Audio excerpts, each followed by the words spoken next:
Welcome to Slackin Off with Brady Slack.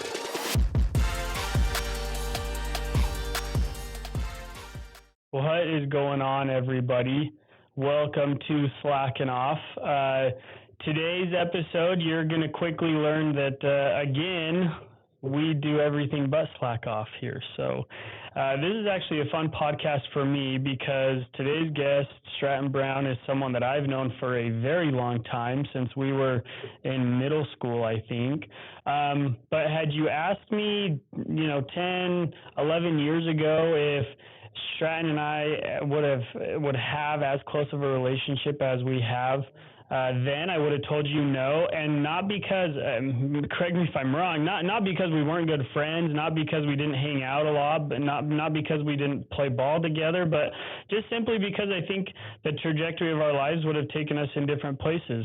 But now there's typically not a week that goes by where we're not on a phone call or in text conversations with one another, and this has been a pleasant friendship for me because, again, like I said, we've known each other for so long. We've been through a lot of the same experiences, a lot of the same, ass whoopings on the football field, and the hardships or the workouts or the yelling matches or this, that, and the other. But because now it's fun to see us in a different light, in different arenas, and it's fun to watch you do what you're doing. Without further ado, thanks for being a guest on today's podcast, Strat. Of course, bro. Thank you so much for having me on. It's about time you started the podcast. You were one of the ones who really kind of kicked my butt and said, dude, look at all the people you work with and the people that you're connecting with and what you're doing, and you need to tell more people about that. So I'm very appreciative for you. Let's kind of highlight a little bit of our backstory a little bit. Okay. We played football together. We grew up together. We have a lot of the same friends together. But walk me through a little bit about growing up, some of the experiences that we had, and how some of those experiences have shaped and gotten you to where you are today. And then we can dive into, what some of the projects you're working on, what you're doing, how you got into that, because you're doing some big things. But that foundation, I think, plays a big part in that. How far back do you want to go, bro? Like, I'm an open book. Let's just go. When we first met? Let's just go high school. Let's just go high school when we were playing ball together, when we were dinking off and doing stupid things together. Maybe not. Don't mention the stupid things we were doing together, but that time period. Right, bro. So I was just telling Kalani the other day. So J Money. The other day we saw someone threw a boulder onto a freeway, and I remember all of us were up in my room one time. And we're sitting there bro, what should we go do? And Jared's like, bro, let's go throw a watermelon on I-15. And we were like, bro, what the fuck? What type of idea is that, bro? We did the tomatoes. We sure drilled people with tomatoes. That's where you were going. No, because Jared was just trying to be Jared and spice stuff up, bro. Yeah. But high school, I'd say sophomore year, played football, ran track, played rugby. And was really just, working all the time. And the only time we didn't work was late at night. I think that was one thing that played into it. Cause we'd always have to either have workouts and then there was working. There was no in between. And then at night is when we all went off and fucked around and did stuff. Yeah. Right.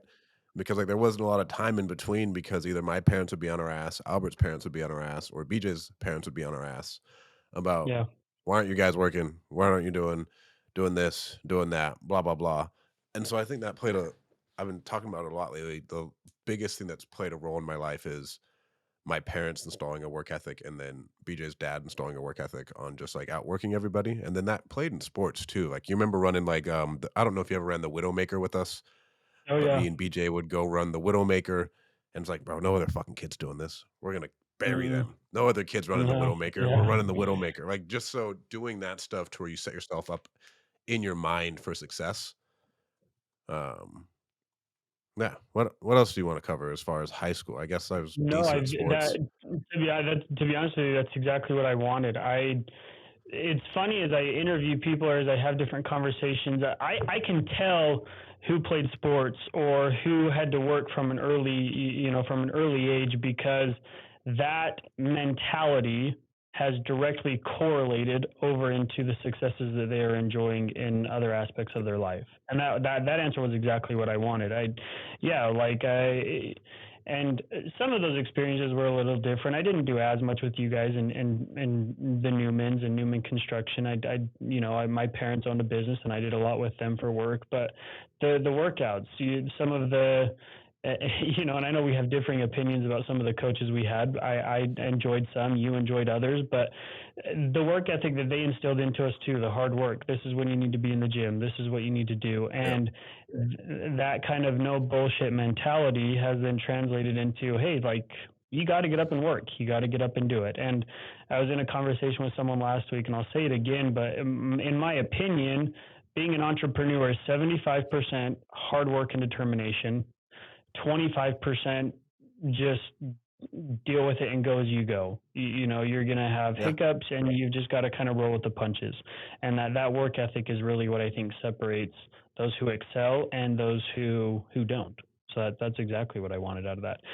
Tell us a little bit. So for those who don't know, after high school, where'd you go? What'd you do? And then how did you get into the real estate space? Because your story is just a little bit interesting. It's not like you were just going to dive into the real estate space. You kind of get caught into it. Yeah. So after high school, I go to Snow, play football there.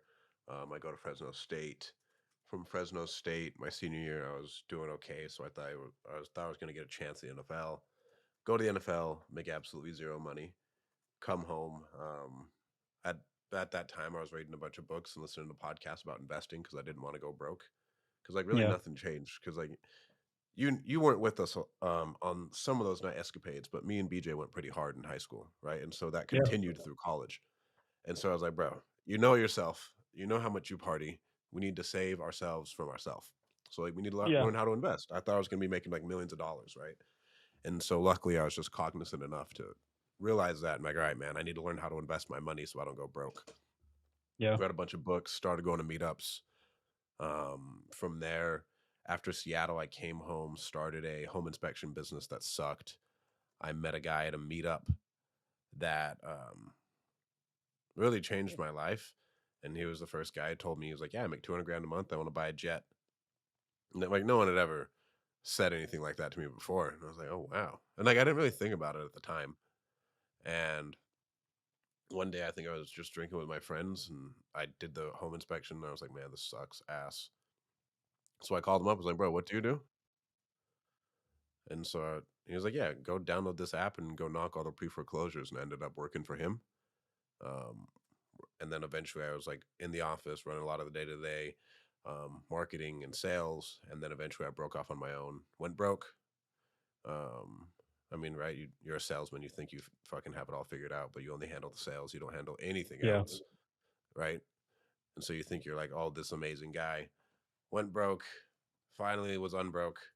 And then from there, after that, we started wholesaling a lot. And then from there, we transitioned into starting our virtual assistant company and buying real estate. And then we do a couple other things.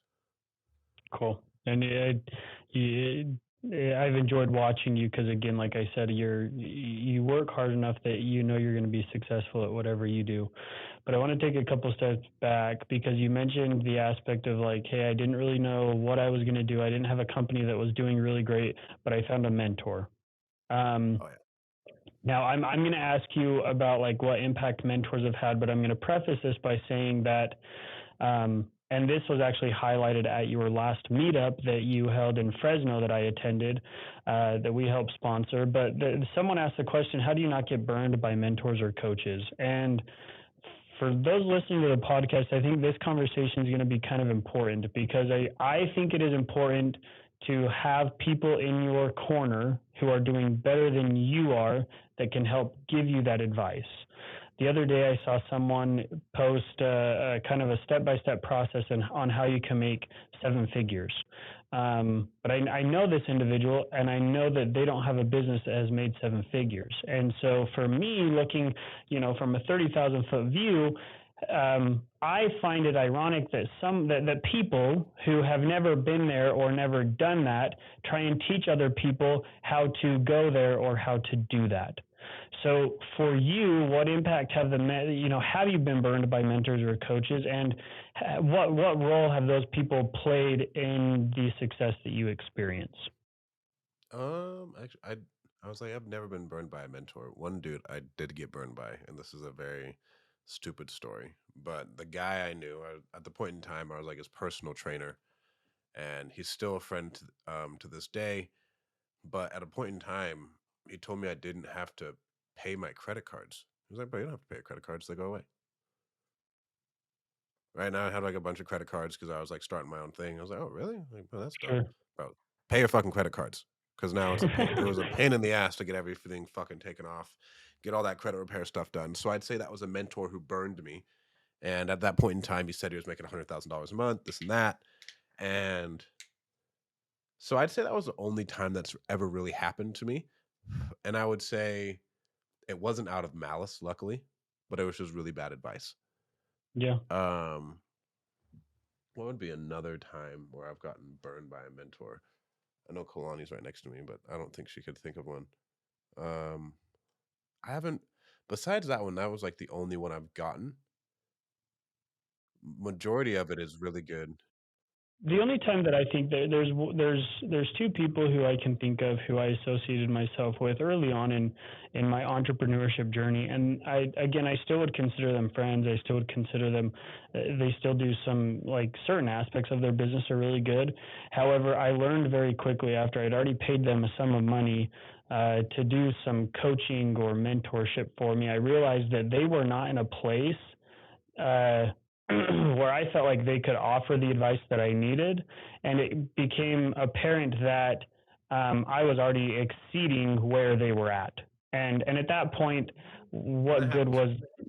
Yeah, well, and that's fine, that's natural, but I should have done a little bit more research, and I should have kind of interviewed them a little bit better to understand where they were at, so that I knew that I wasn't going to pass them so quickly and not be able to get as much value out of the money that I paid them for. Yeah. I mean, let's see. Like, so as far as, for example, so Lame paid for me for coaching and to join the Sure. mastermind. And then Lame took action on everything that I told him. And then he went out and bought fucking 30 houses. And he's like, well, I want to start a fund. And I was like, bro, I cannot help you. Here are the Yeah. people who can help you. Right. But it was Yeah. now, how else can I keep providing them value? So I connect them with the people, help, like, hey, let's structure it this way. Let's do it that way.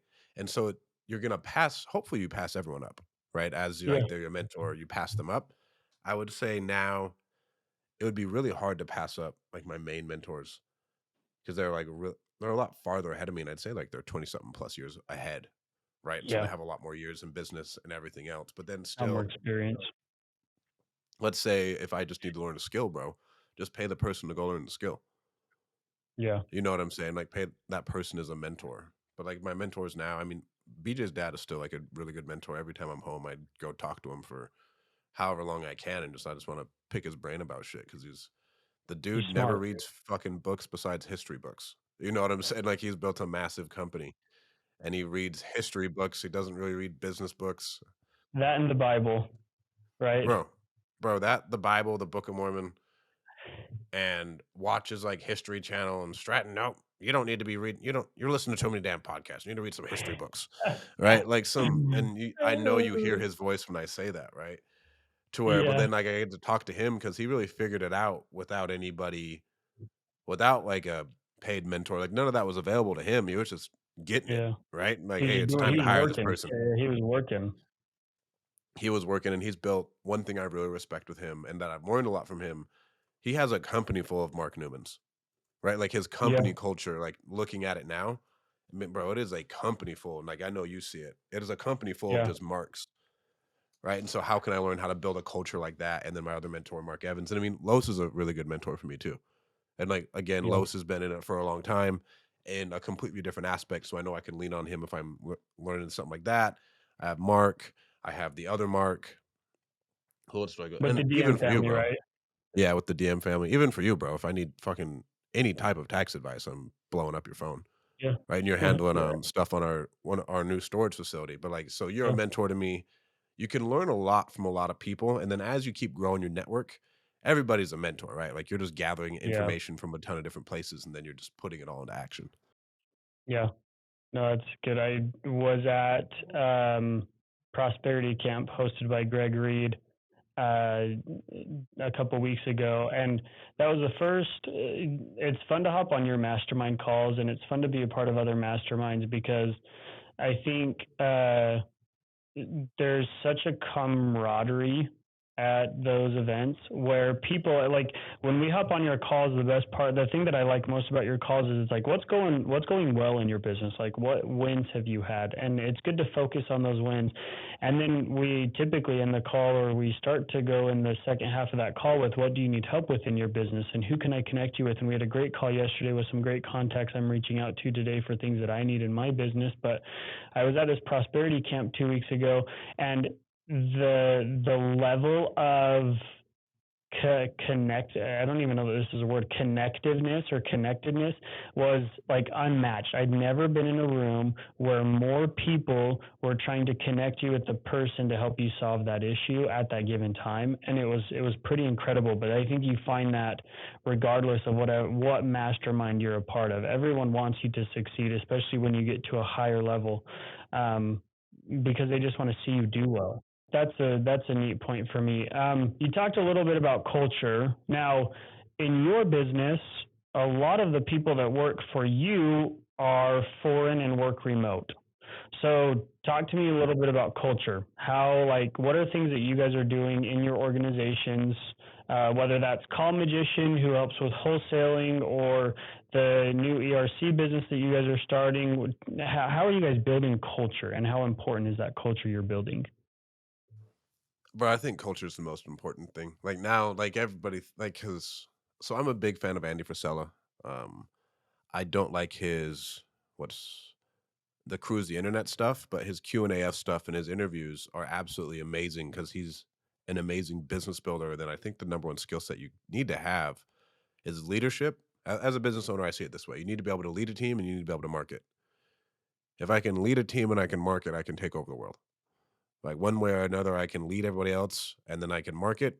I can lead all those salesmen, and we're good. Like we have enough capital coming in to where we can hire out the rest. But for culture, setting core values, I think is a massive. So we were talking about it yesterday. The number one thing I care about is just strive for excellence. I don't like having a bunch of. I've thought about this a lot lately. I don't like having a bunch of different core values because, bro, I have a shit ass memory. And so, strive for excellence, care 360, integrity. Like those are three things, and we can hold everything. And we were talking to Alec about this the other day. Besides KPIs and core values, bro, like we can set a pretty solid culture of accountability. Hey, are you striving for excellence? Are you caring 360 about the customers, about your teammates, about everything else that's going on that we're involved with? And then that way, when you have that and you set that tone to where the other day, the girl who runs Call Magicians was unhappy with an employee. She's like, I don't think she fits the core values. She's not striving for excellence. Yeah. And I was like, "Hell yeah, like, we're doing something." You know what I'm saying? Yeah. But that was good.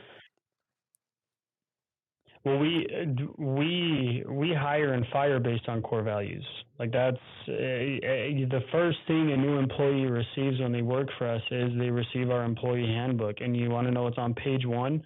Page one is our core values. It's what we believe in our business. And yeah, yesterday, so there's a member of our group who for the past like 3 or 4 phone calls we've had, and we do phone calls every other week, he's expressed frustrations with not being able to hire an assistant and keep them for more than a couple of days. And um we hire and fire based on core values. Core values are Yep. such an important part of a business. So I mean, I completely understand that. That's a huge one. What else do we do to set culture? I mean, we do company parties and before COVID hit, and now we Yeah. gotta get back to them again. What else have we been doing for culture?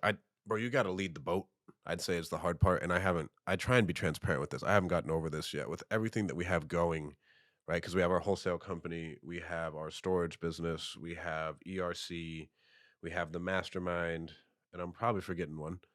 But with that, you have to kinda steer that boat and set the tone, and it gets really easy for it to get diluted unless you as far as leadership and culture, unless you are on those Yeah. people really well. And I learn a lot from Mark as far as culture on this because so Big A, is a dude who used to live at the front house of Mark's house, right? That White House. Okay. Yeah. Big A lived in there. Big A has been with Mark for so long that there is no dilution in company culture. Like Big A is holding the standard no matter what, and like Mark knows, like bro, he's there, and so that is a pillar of culture as far as a team leader, to where Sure. the standard is not changing. And so we have to be able to develop those leaders in our company that they're still holding it, because it gets, bro, when you get past like even like 10 people, bro, and you're on Zoom calls and everything else, your culture is getting diluted if it's just Yeah. you. Like if those team leads, those managers, the other people are not really holding it and they're not holding those core values, then the culture is going to go all wonky. And I would say another thing is we've made a couple bad hires that didn't fit the core values. And I say this all the time, bro. We are not a Fortune 500 company. We can make one Sure. fuck up and everything blows up, and we can make one bad hire and it destroys the culture. And we've had that happen. And then we've had to bounce back and like pull everybody back into it. And it takes a while, right? Like if Yeah. one thing that I've learned is like a lot of things take time, right? Because like we are consistently saying these things to these people until like they're tired of saying it and then they finally get it. Right? Like, no, we are striving for excellence. We are going to be the best. Because Yeah. no one else in their life is telling them that. Like we tell them like we want you to be the best dad, best husband, best wife, best soccer player, anything you do, we want you to crush. And so if you work for us, I promise you, no matter what, you'll be successful no matter what company you go to. You'll go to another company, you'll have a better skill set, and you'll be able to get a better job because you worked at our companies. Right. And so if like we have that mentality, that helps build, and it's hard to ingrate into people, and people who can't really get on it, or let's say they're a little bit too soft. Like we've had people who are like, oh no, blah, blah, blah. And like saying some, in my opinion, just soft shit, like we fire them. Like this is what it is. We hold the standard. If we cannot hold the standard, we need to move forward. How do you structure that within your companies? Because you do have 4 or 5 different verticals. Do you hire managers that help oversee teams? Do you elude that with your partners? How do you feel like you best control that within those different verticals on those teams? Managers. And so for the ERC one, I had a dude who I knew I was going to move over immediately, and who could like run the day to day, who got the process, who was really good on the culture. He told me he wanted to make more money. I was like, hey, here's a new great opportunity for you. Um, but generally, how am I doing that? I have to lead those people more and stay in front of them. And like if I'm talking to them consistently, like it sounds weird, but you're coaching your people, right? And Yeah. I'm not at a point where I'm hiring on people who've done it before. And so I'm Sure. developing talent, right? Like I'm hiring on some people who've done it before, but then at the same time, you still have to coach them and develop them and their mentality and everything else. And so as we're starting something new, like with ERC, I was like, okay, here's this guy. I knew exactly what his goals were. He was like, Strat, I want to make more money. I was like, bro, in the role you're in, you're just, you have to wait as the company grows, because I am very transparent. Like, bro, I'm not gonna give you a raise unless the company grows. Like it doesn't make sense. Like there's certain margins that need Sure. to be kept and there needs to be money left over. And so as this company is growing, if you want to make the amount of money you say you want to make, then we need to get you into sales. And I was like, if anything pops up, I will keep you in mind. Yeah. And so then, right, and then he sees I care about him. And then he sees I'm doing what I'm preaching every day of like striving for excellence, being the best, just fucking working. And so then everybody sees that and that sets the tone. And then, okay, hey man, we have this new thing going on. I need you to spearhead this. This is what I need, blah, blah, blah. And he's doing a great job over there, bro, leading a team of like 9 people right now. We just hired on, I think, 9 more. And we're pushing, right? We'll have a bunch of those people fall off because they don't fit the culture. They can't hold like the line and everything else. But he's doing a great job there and he gets the culture. Like he doesn't coach like me per se, but he gets what we're trying to accomplish. And he's a great leader. And so I saw that in him. And then you still have to reinforce that in people like, bro, you got this. Because they're going to doubt themselves too because it's a new situation. Do you feel like it's easier to hire and promote within or hire talent from outside with what you guys are doing? I think it's a mixture of both. I try to I try to promote within to keep culture good, but then I'm very transparent of I do not have time to show you how to do this shit, and I really don't want to wait for you to learn. And so we need to hire someone externally who can help us out. And let's say the company grew past their skill set. Like that is what it is, bro. Like if Yeah. as we're growing at a rapid rate and then we need to hire on someone else. One of my friends' companies has been like tripling and doubling every year, and they did about $80 million last year. And his biggest thing that he told me was like, don't give people titles. He was like, bro, give like very, very basic titles, because then it was like we had someone who was a head of product or doing whatever. He's like, bro, I had to hire over him. And then then they're like, bro, what the fuck? And then they're ticked. And then they're ticked. Right. And they're like, oh man, what's going Yeah. on here? He's like, but bro, we're growing so much. I had to bring in someone else from so he just hired on someone from Zoom Info to spearhead sales because he helped grow Zoom Info and completely replaced the person who was below them. But he's like, the person who was below them, we do not have time, and I do not know how to show them to do what we are trying to accomplish. And so those things come, right? And when Yeah. you get into a point where you're in like rapid growth with, let's say, your SaaS company, that'll happen. And like you're looking for that already. And so as I'm very cognizant of if those things are happening and we make those hires, but I'm always trying to coach people up and give more opportunity to the people that are with me, because you haven't really made it till you make more millionaires, right? Like you want to make millionaires internally and like Yep. make their lives amazing. And so it's a very, very fine line of both. That's well, it's interesting you say that. In accounting and in tax, there is such a craving to have a certain title, and it is like what you do is so clearly defined by what title you have. I remember when I hired my now partner, and at the time I had hired him to manage all of our accounting clients. That's really what I hired him as. And it was funny because at the time he was so worried about, his title was CFO of the company he was working at before. And he was so worried about losing that title of CFO because Yep. on his resume it would look so bad. And I remember when I extended the offer letter to him, I didn't include a title, and very rarely do I include a title on any of my offer letters, except if there's like a specific individual who's got like a CPA or an EA designation and I'm hiring him as a tax advisor. And I remember he asked me, he said, can I give myself the title of CFO? And I said, you can give yourself the title of King of Sheba. Like, I really don't care. Just as It's long as amazing how much people care though.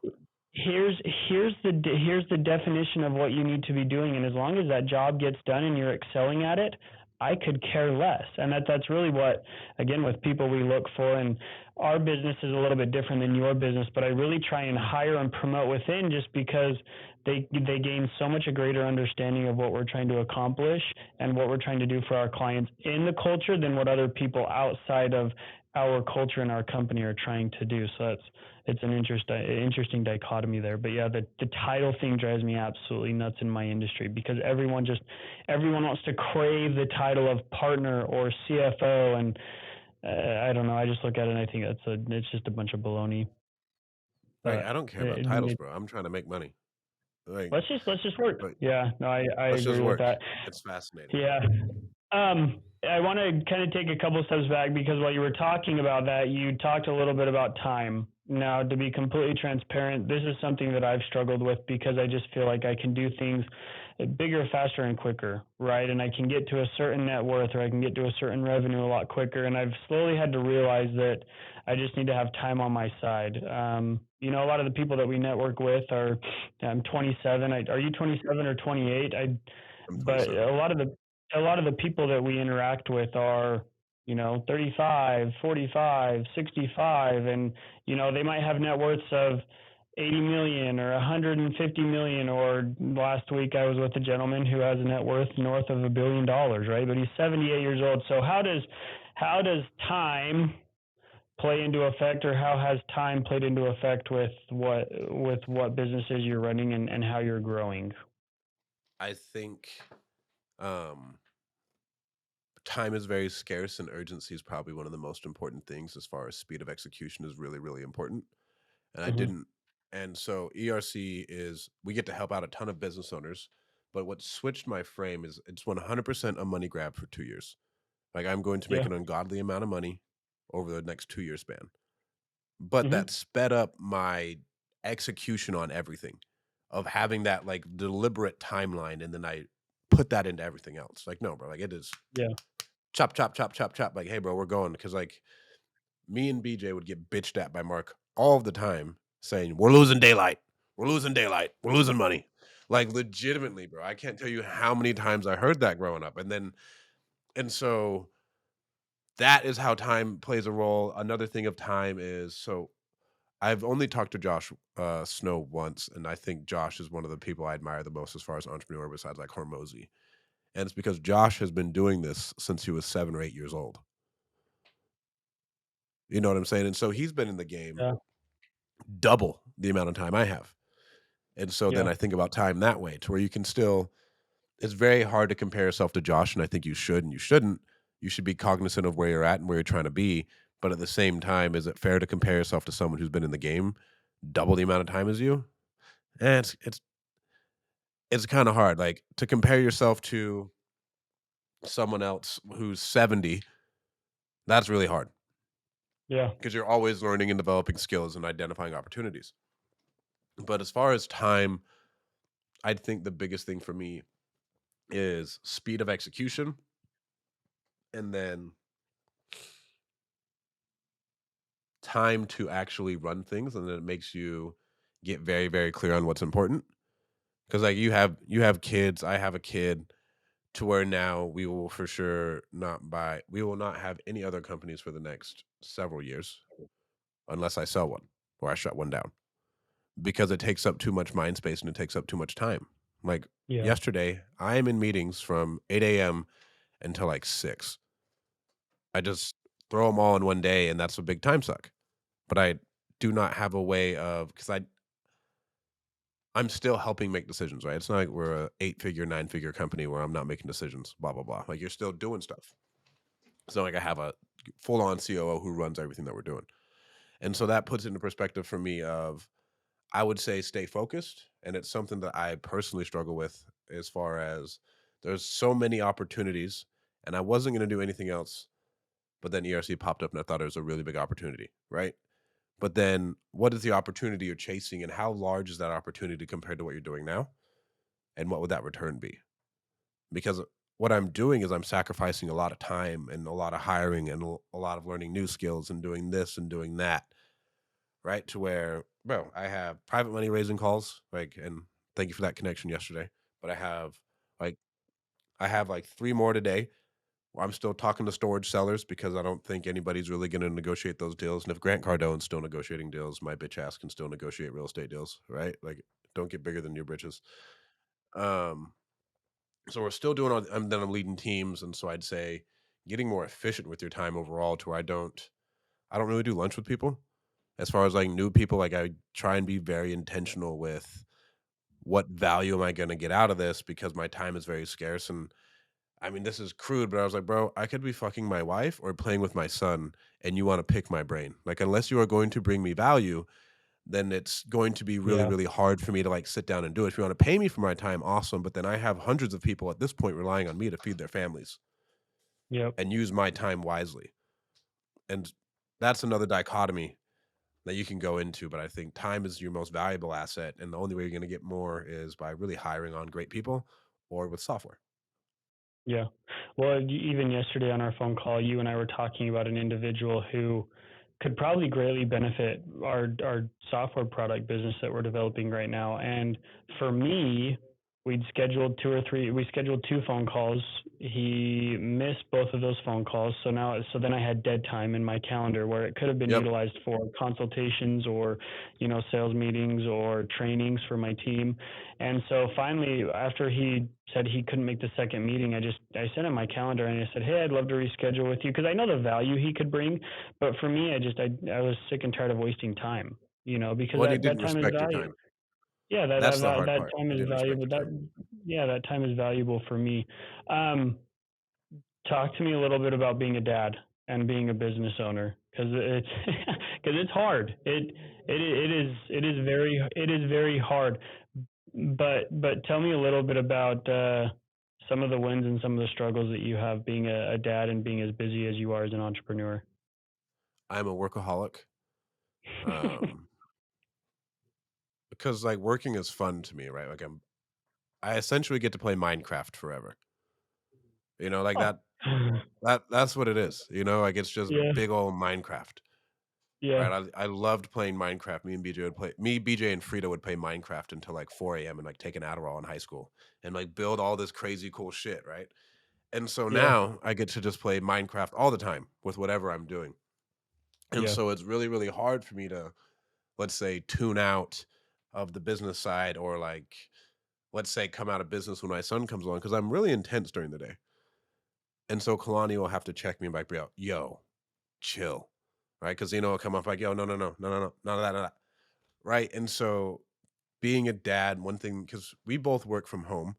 I have an office, but I don't like going there. Like I'm upstairs in my office. Kalani's next to me. I'd say getting daycare is amazing because you can only be with your kids so much. And I just want to be present when he's around instead of yeah. never present and he's always around. Because like he's always around, but yeah, he's like, "Hey, daddy," and I'm like, "Hey, bro, I'm hopping on another call." I can't tell you how many times I've had to say that. Of like, "Hey, bud, I love you," kiss him. Dad's got to hop on another call, and then dad's got to hop on another call. Hey, bud, dad's got to hop on another Zoom meeting. Hey, bud, dad's got to get this finished, whatever it is. And so it comes back into time of like, all right, bro, now this is another thing I'm thinking about lately. Like, I need to get significantly more effective and efficient between, let's say, the hours of 8 and 7, to where I mean, probably 6. Like between 8 and 6, I eat a light lunch and I just keep on working. And then at 6 p.m., 2 hours with family, and then go back upstairs and start working again. But like those 2 hours need to be legitimately nothing. Like it is Intentional. only us, like very intentional. Like one thing we have started doing is playing like, and Claudia had to remind me because he was like, "Dad, are we gonna play Mario Kart tonight?" I was like, "Fuck, bro, it's 10 p.m. Like, what do you mean Mario Kart?" And Claudia's like, "Stratton, you have not played with this kid at all today." Yeah. And so then it was setting aside that time and being cognizant of that. But it's hard, bro. I think that is my biggest challenge. I tell most people to not have children until they are set. So that, like, cause I do not want to give my son a fucking daddy complex. And it's another skill I have to learn and be good at is being a good dad. My son is my son is 2 years old and he's talking up a storm. You can understand half of about everything he says, but I get a phone call or a text that comes in, and the first thing he says is "work call," and half of me is fairly embarrassed that as a 2-year old he knows what work call is, and he knows that if I get a phone call that comes in, I'm going to have to step into another room.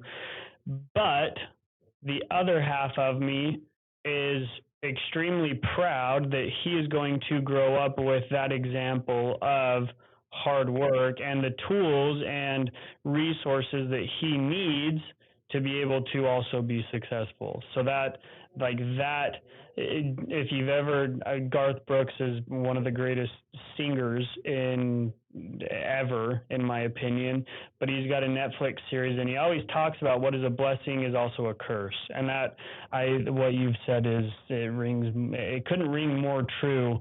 Just the fact that like it's hard. It's hard to be a dad and an entrepreneur at the same time. And I wouldn't trade anything for it. But there are times where it can be an inconvenience, and there are times where I inconvenience myself with the situations with work that I put myself in. So Right. Cause it's hard to say no. But then at the same time, like it's so I pull a lot from my parents and then Mark. Like those have been like my two biggest influences in my life. Growing up in kindergarten, I'd come home and my parents wouldn't come home until like 6 or 7 because they were working. And then yeah, on the weekends, we'd have to work on the yard.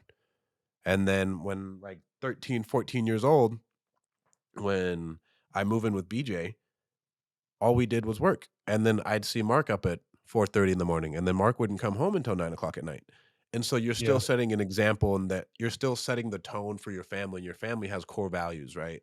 And so what is one of our family core values that we're raising them with? It is we work hard, we're honest, we do people right. Like, and I'm not a big religious guy, but I think one of the best things ever is treat people how you want to be treated. yep. Right. And so that goes into another thing and instilling all of that. And it is a blessing and a massive blessing because I love my son and me and my son have been through a lot. Me, my son, and Kalani have been through a lot. And then it's a curse, right? Because like I just don't want to stop. Like, I could be here all day at my computer, on the phone, or working on something, and it's just like I said, it's Minecraft, bro. Like, it's enjoyable for me. Yeah, it's fun.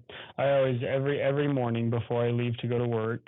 Now I have a son that's 2 and then a son that's 7 months old. So the one that's 7 months old doesn't really understand it. But every morning before I leave for work, I ask both of my boys three things: Are you going to be kind? Are you going to be happy?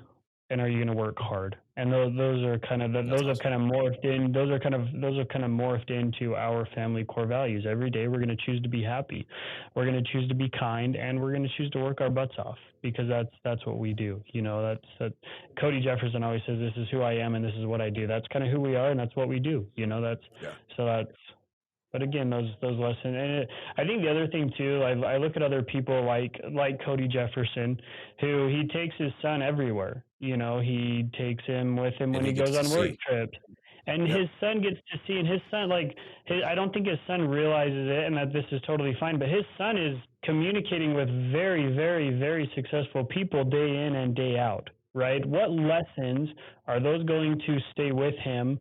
And I would I'm not a betting man, but I would bet that Cody Jefferson's son is very successful when he is an adult, just because of the examples that he has around him, and that I would expect nothing less than my children to come to board meetings with me and to come meet with me when I meet with my attorneys on different aspects of the business, or come sit in planning meetings with me as we talk about acquisitions and as we talk about mergers and as we talk about strategies. Obviously it provides its benefits with being able to pay my kids as an employee, and they're attending meetings with me, but just the insight that they'll get is kind of again that flip side. That's the blessing of our situations. Oh, 100. I mean, so my mom, whenever she was home, was always on the phone, always on the phone.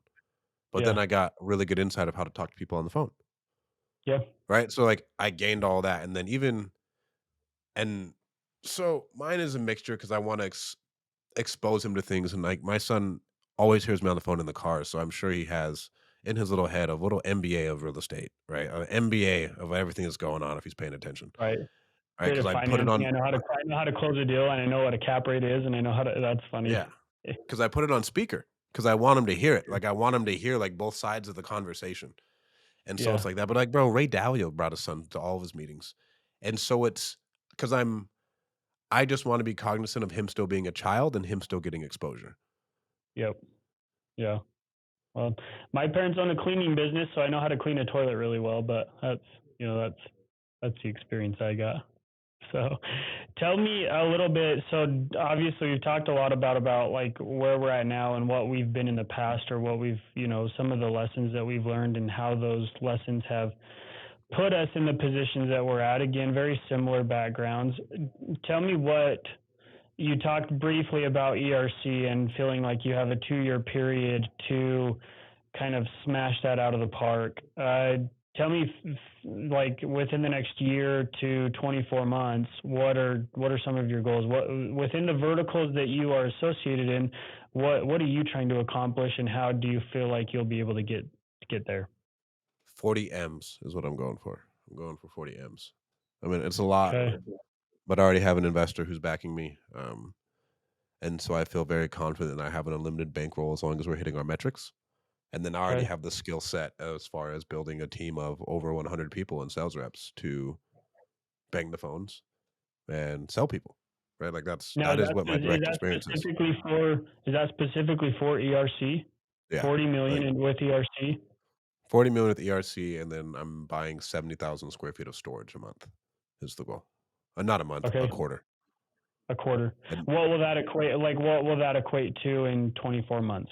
Whether you're looking at whether you're looking at 170. like an asset evaluation, or you're looking at like a cash flow evaluation, or an income stream. I'm not even going for I just set square footage because it forces us to buy bigger goals, and this is a Kalani and mine goal. So like, bro, if we hit that, we're gonna be fine. I mean, because it's different if we're buying like class A, like climate controlled, the like Sure. green one, whatever that is, like store it Yeah. bullshit. Or if we're buying like our little smaller ones. And I'm trying, bro, if we hit 70 a quarter, what's There's 4 quarters, 70 times 8. What is that? 28. So is that You're, 2,800 square feet? you're, mhm, 280 square feet. 280. Yeah, 280,000 square feet. Bro, like, we'll have a decently sized portfolio, and that'll be So really over good as far as a nest egg and over have us over diversified. over 2 years, looking at 40 million in ERC, looking at 560,000 square feet of storage. Tell me a little bit about Call Magicians. What are you trying to accomplish with Call Magicians? What are we trying to accomplish with Call Magicians? I mean, we're trying to become the premier lead gen company in the space, is the biggest thing. And it's really developing because I'd say the number one bottleneck in that one is I'm competing for the hardest commodity in the world is great people. And so I'm competing on wages for the best people in the world, like around because like we are in 7 different countries. So I'm looking for the best people in the world. And then it's developing those people. Let's say for a sports analogy, I'm taking them from the D League and I'm making them 6 man of the year. Right. And it's consistently growing and coaching those people into being savages. And every single one is intentional. And we have a great team over there. But for that one, everything will follow us being the best. Revenue goals will follow everything else. With storage, it's a lot more of just like, hey, bro, let's turn on the marketing. With the ERC stuff, it is like we need to be the best, but that's like internally for Call Magicians, we're serving clients. And so Yeah, it's how can we be the best and everything else will follow. Like if we can serve our cool. customers and we can serve each other, everything else will follow that. Like we'll hit all the revenue goals that we want. Like we'll hit all the revenue goals, we'll get all these great milestones. But if we're not the best at what we do, then we'll have massive churn. People will leave. People won't make it. Our clients won't make any money. And so, what we've been hammering on this, and the girl who's running that now is she's been like from the very bottom all the way up to the top now, as far as like running a lot of the day to day. And so she's extremely product focused, right? As like a buzzword, right? So Yeah, she is we chose her because she was running, let's say, all of our lead management side, and that's our best people. And so we were like, Danny, we think you are a perfect fit because you know exactly what we are trying to do, and we are going to get everybody to be up to this quality, period. And so in that space, I don't one thing that scares me is telemarketing laws. And so we might have to make a pivot. But then still, if we're going to be serving companies like yours or companies like others, it's still, since we are 100% a person to person service based business, everything we do has to be the best. And if yeah, we are not the best, then we will completely fall out because there's a lot of companies like ours. And like, that's the honest truth.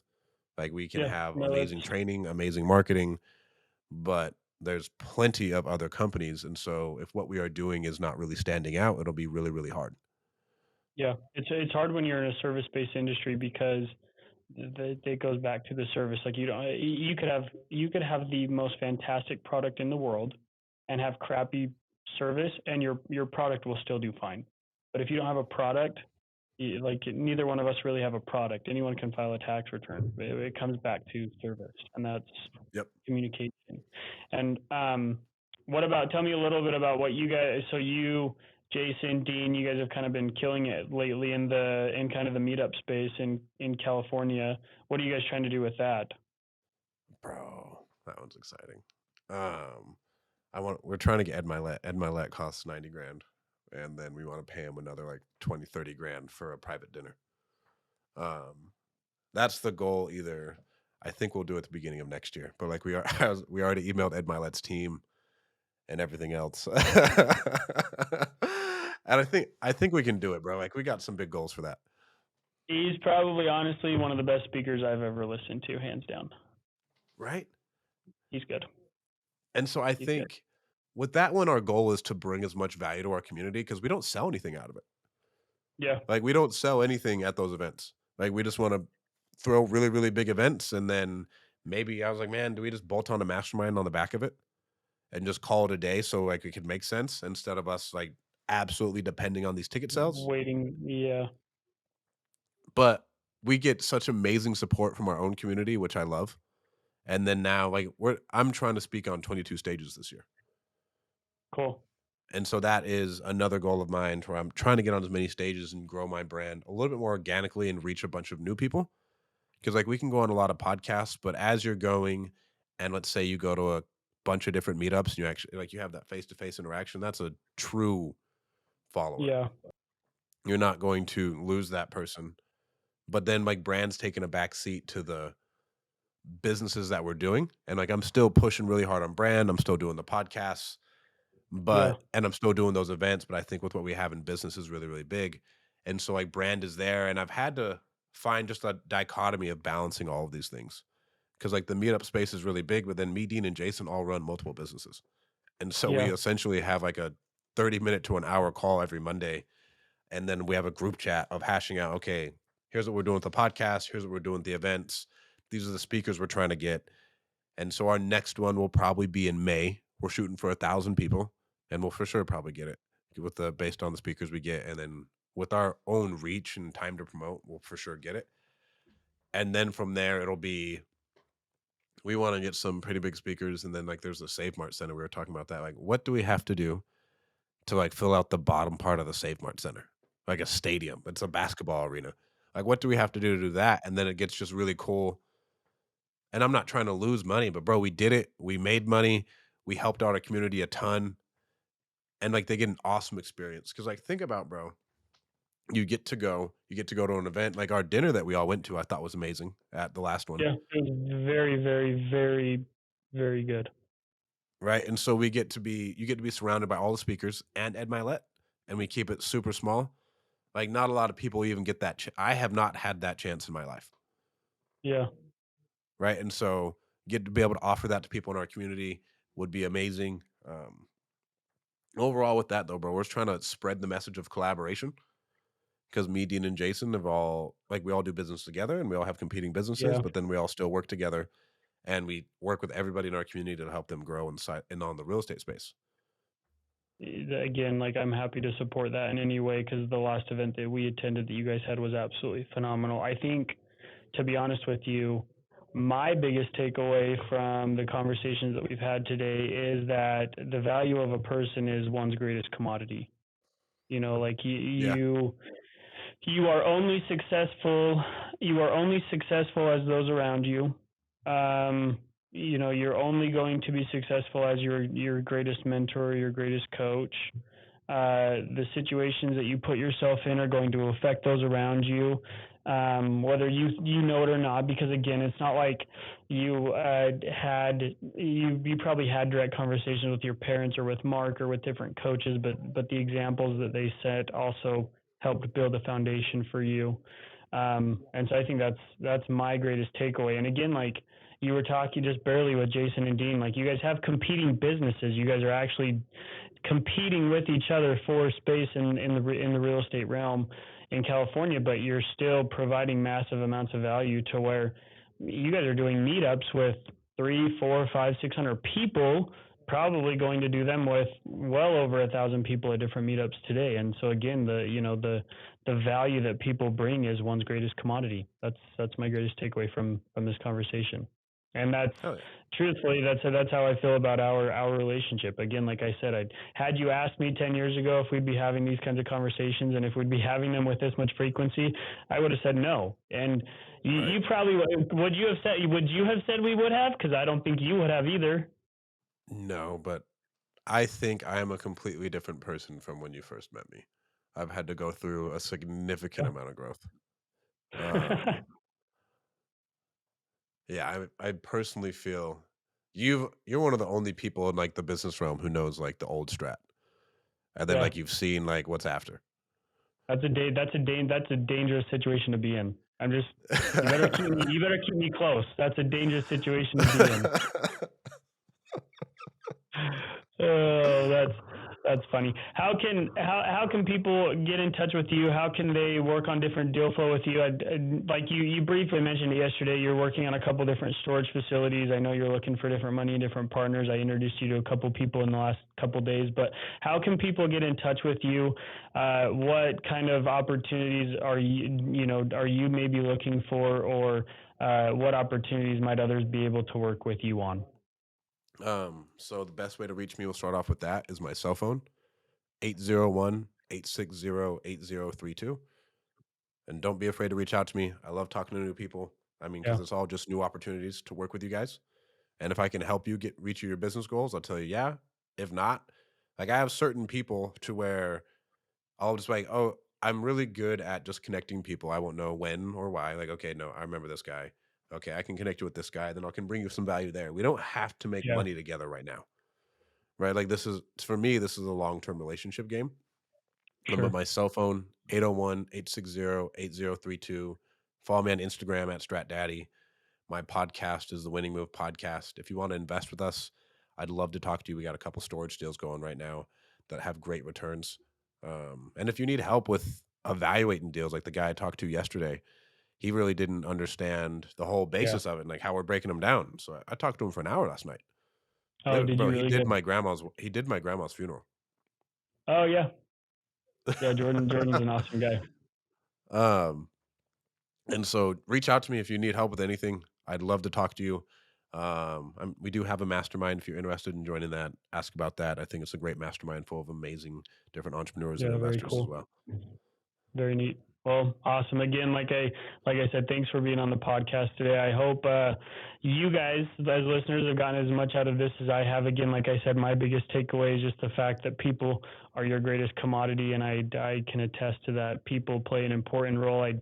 I haven't either. This is crazy. Last year I went in our tax firm from working every day besides Sunday from about 8 o'clock to about 7 o'clock during tax season. And yesterday was the first time that I've even actually filed a tax return. Which is great. So people are your greatest commodity. Also, it's very apparent in this conversation that here on Slackin Off, we do everything but slack off. Thanks, guys. You guys have a wonderful day. Thanks for tuning in to Slackin Off with Brady Slack.